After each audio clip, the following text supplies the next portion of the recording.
It's early morning at the Mysuru Zoo and the beginning of a new day. Our zoo is one of the oldest in India and was established in 1892 by the 23rd Maharaja of Mysore, Sri Chama Rajendra Wodeyar. During his time, it occupied just 10 acres of land. But over the years, it has expanded tenfold and is now home to over 150 species of animals from India and around the world, including wallabies and cassowaries from Australia, hyenas, rhinos, wild dogs and elephants from Asia, giraffes, zebras, cheetahs and hippos from Africa, and tapirs, jaguars and spectacular birds from South America. This film provides a glimpse of typical events during a day at our zoo. We'll introduce you to some unforgettable characters and even give you a sneak peek behind the scenes. Join us on this expedition and discover why we have been consistently rated as one of the best zoos in Asia.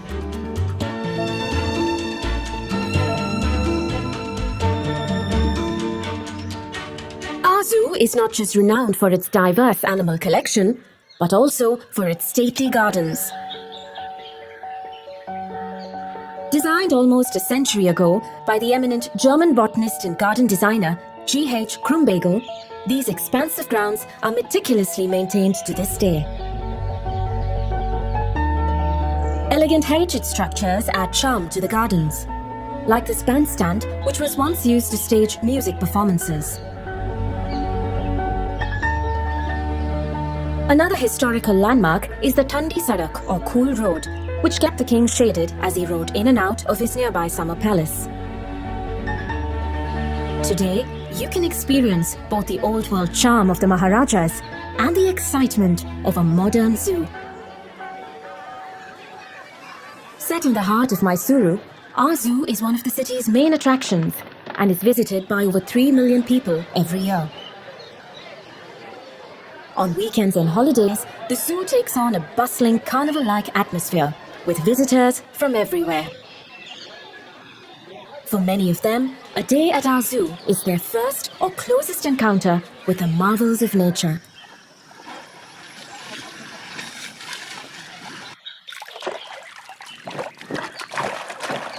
Among the most popular animals in our zoo are the big cats. The glass frontage of our cheetah and leopard enclosures provides an amazing viewing experience.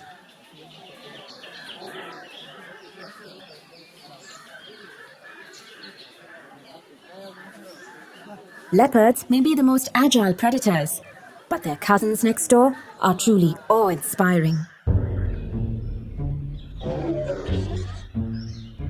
This handsome fellow is Prithvi. Like most of the tigers in our zoo today, he was born to Manya, our white tigress. Manya herself was born at our zoo in 2005 and has produced many cubs over the years. So far, all of them have been normal-colored tigers. One fact that you may not be aware of is that, unlike in the old days, zoos in India are no longer permitted to capture animals from the wild for exhibition. So to ensure that we always have a variety of animals, we depend on exchange programs with other zoos, as well as captive breeding. Animals born and raised in captivity are well adjusted to zoo life and thrive when provided proper care. This includes spacious enclosures enriched with features that simulate natural habitats. Well-designed enclosures not only have aesthetic appeal, but also create a sense of comfort and well-being for the animals.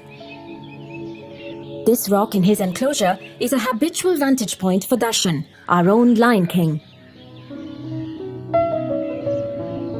The earthen mound in their enclosure is a favorite spot for our Indian grey wolves.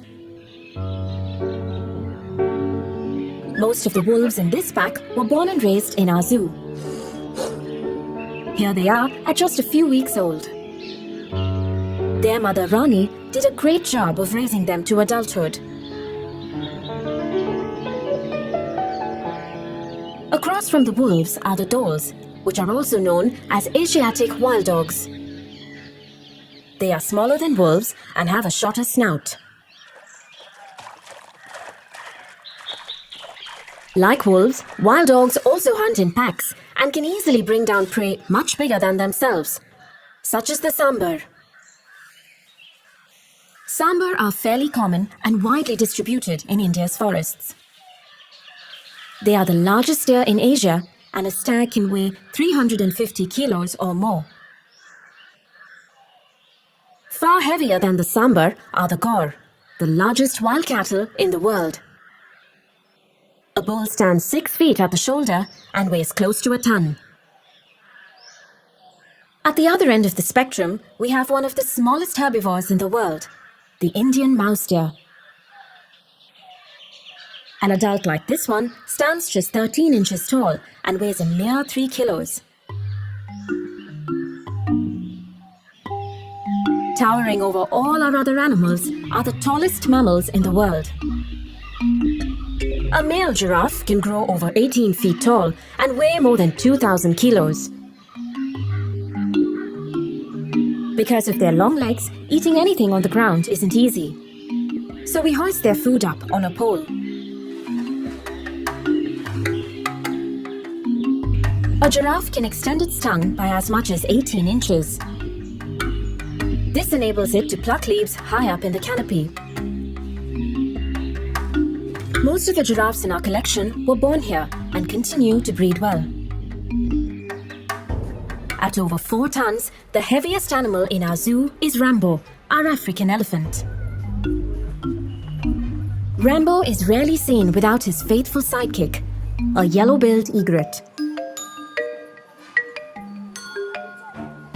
The elephant's dung attracts insects, which the egret is quick to snap up.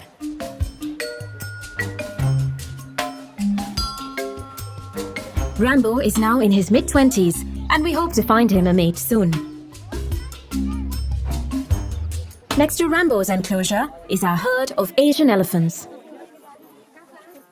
They are extremely fond of water and love to splash around at every opportunity. They are the most pampered animals in our zoo and even have their own shower.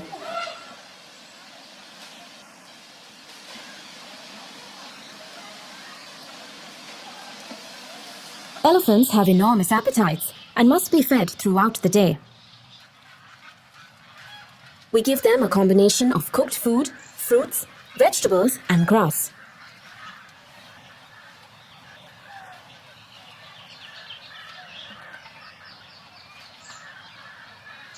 Keeping our animals well fed and healthy is our top priority, and it's quite an exercise.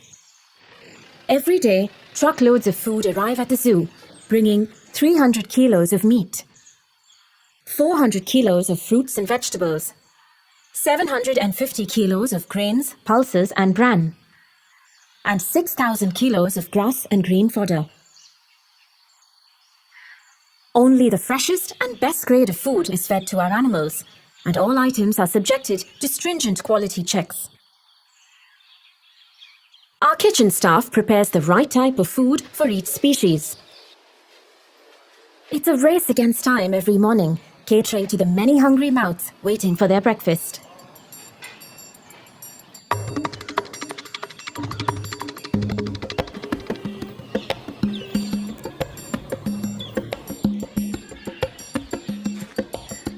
Irrespective of holidays, bad weather, earthquakes, or riots, food has to be delivered several times a day to the enclosures.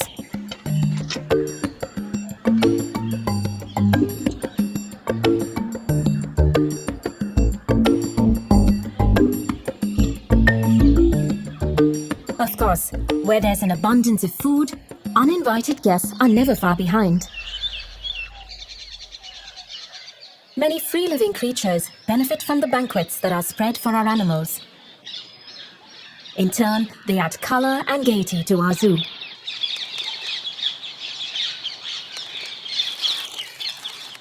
Some of our birds and animals need special food. These scarlet ibis get their bright coloring from the beta-carotene in the food they eat. So to keep them looking beautiful, we include shrimp and grated carrots in their diet. We also breed and raise mealworms because some animals need insects in their diet at least a couple of times a week, like this African bat-eared fox.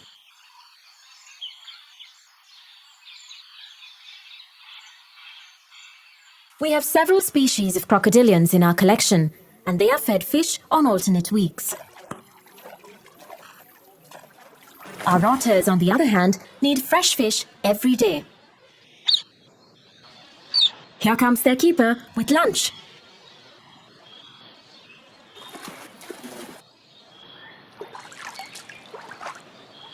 Visitors to our zoo might regard the animals they see as just specimens. But to us, each one is a distinct individual with its own personality. Mason, one of our chimpanzees, likes to wave at his admirers like a music conductor. Abhi, one of our Asian elephants, loves to make his own straw hat. He'll put it on and take it off several times a day.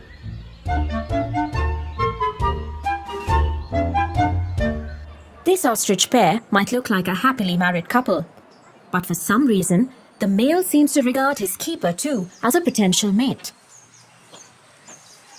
Anytime he's nearby, the male will woo him with an elaborate courtship display.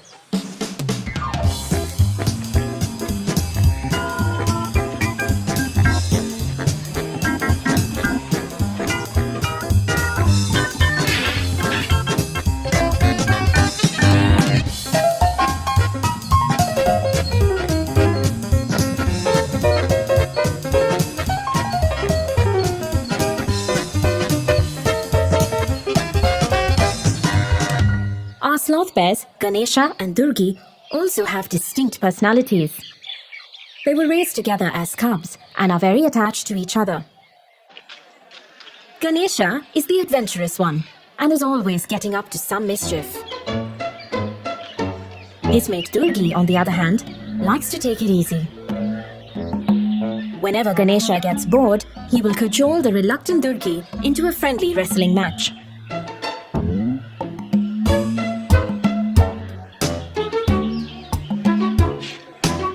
It's all in good fun and no one gets hurt.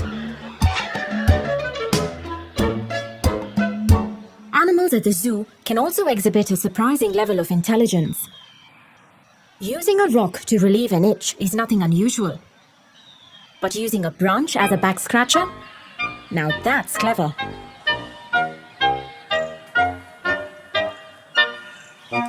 When his keeper enters the enclosure every morning, Krishna, the hippo, will literally demand a mouthwash.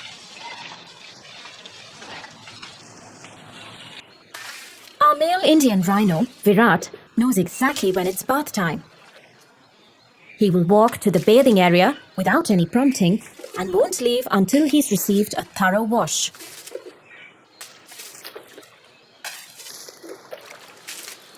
Like Virat, many animals at the zoo develop a close bond with their keepers.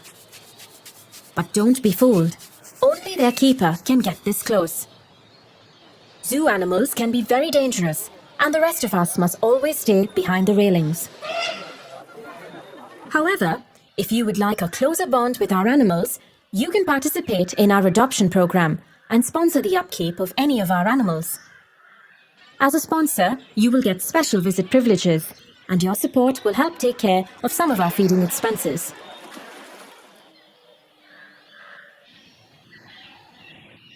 When you see healthy and happy animals at our zoo, it's thanks to the elaborate management protocols we have in place, which are implemented by a staff of nearly 300 people.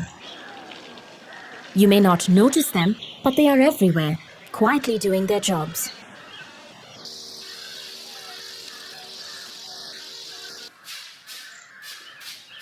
Keeping enclosures clean and regularly disinfected forms a large part of every keeper's duties.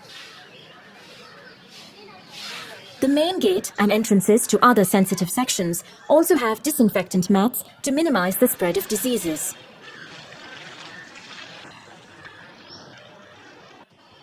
Preventive medicine, too, is a crucial aspect of our animal healthcare routine. Today, our veterinary team is preparing to vaccinate the giraffes against foot and mouth disease. The syringe is loaded into a special gun and then fired into the animal's rump.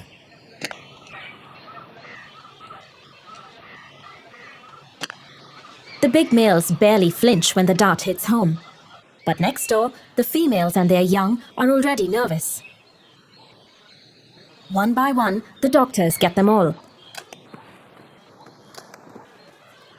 The vaccine gets injected within seconds after the dart pierces. A couple of flicks of the tail and the dart falls off and will be collected by the keeper. Animals can also get affected by ticks and fleas. Today, it is the turn of these barasingha or swamp deer to receive their periodic treatment for ectoparasites. An organic insect repellent is mixed with water and sprayed in the form of a fine mist as the animals gather to feed. Despite all these precautions, however, animals do get sick sometimes and are treated at our zoo hospital. This sloth bear has been tranquilized and brought in for an X-ray and an ultrasound. Once the doctors diagnose the problem, the animal will be treated and closely monitored. The zoo hospital also houses our animal orphanage. This is Chamundi. She was found abandoned in the wild and sent to us when she was just 6 months old. Her keeper feeds her a special milk formula several times a day. Like all youngsters, Chamundi can be greedy. After gulping down her milk, she will raid her playmate's lunchbox. The boar calf must eat quickly before Chamundi finishes everything.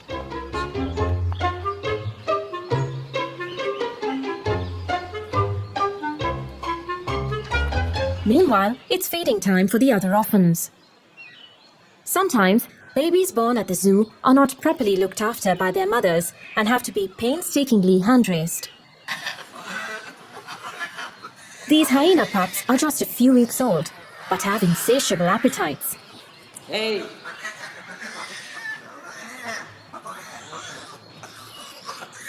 They are absolute rowdies and can be quite quarrelsome at feeding time.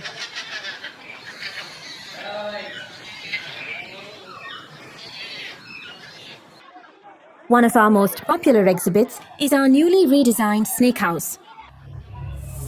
Here, you can come face to face with the heaviest snake in the world, the green anaconda from South America, or the longest venomous snake, Asia's king cobra. A male like this one can grow to 18 feet in length and raise nearly 1/3 of its body off the ground. Our walk-in aviaries are also popular as they allow visitors to stroll among the birds. The star attractions in this aviary are the black swans.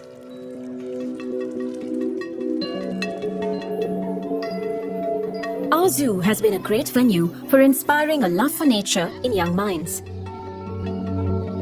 Every year since 1992, about 60 students have been handpicked for a year-long program involving lectures and field visits.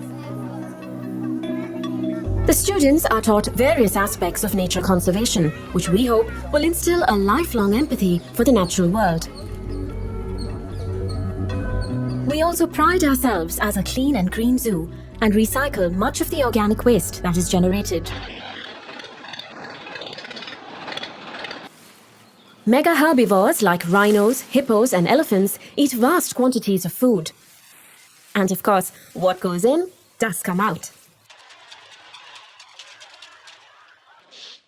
Our keepers have their work cut out, clearing these mini mountains of dung. We ensure that none of this waste goes to waste. From the pens, herbivore dung is sent to a vermicomposting yard, where it is slowly converted to a rich natural fertilizer that keeps our gardens lush and lovely. The best time to visit our zoo is in the morning or the evening, when animals are at their most active. From entry to exit, the pathway through the zoo is 3.2 kilometers, which you can cover in just a couple of hours. but we recommend that you take it slowly to get the most out of your trip. But do avoid the middle of the day if you can, as it's a time when most animals rest.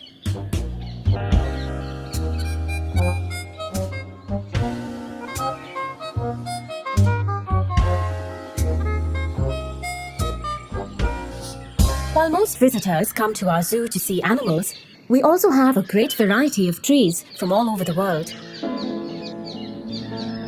Some are as old as the zoo itself.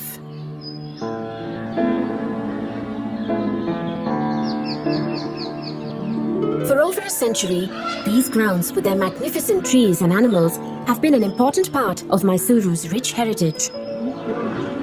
It has been our constant endeavor to provide the best conditions for our animals and to ensure that visitors have a memorable day at our zoo.